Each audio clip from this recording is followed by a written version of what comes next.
حضرت فاطمہ فرمانے لگی बिलाल कैसे आए हो؟ अम्मा जी वो दुर्रा चाहिए था। सैयदा को तशवीश हुई, कहने लगे बिलाल ना तो जंग पे जाना है, ना जिहाद है, ना कोई ऐसा मौका है, हुजूर की तो तबीयत मुबारक मज़ाहिर बड़ी अलील है, दुर्रा क्या करेंगे?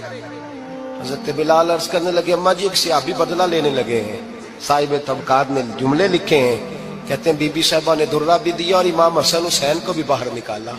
फरमाने लगी काशा से कहना 100 दुर्रे मारे इन दो शहजादों के जिस्म पर, नबी पाक के करीब न जाए, मैंने 2 बच्चे पैदा ही अपने महबूब पर कुर्बान करने के लिए किए, इनको ले जा।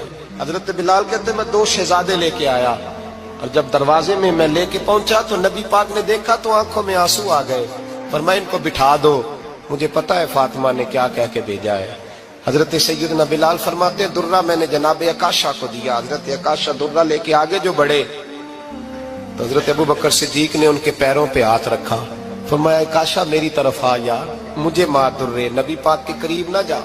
मुस्तफा करीम ने फरमाया अबू बकर तू हट जा, इसे आने दे।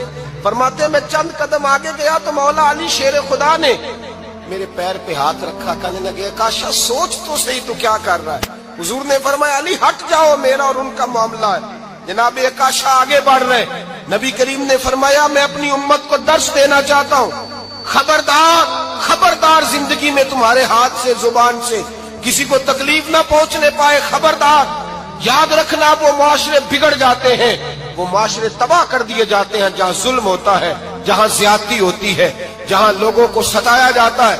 महबूब करीम के करीब आए हजरत अकाशा का, हुजूर मेरी पीठ नंगी थी, आप भी जरा कपड़ा हटाइए।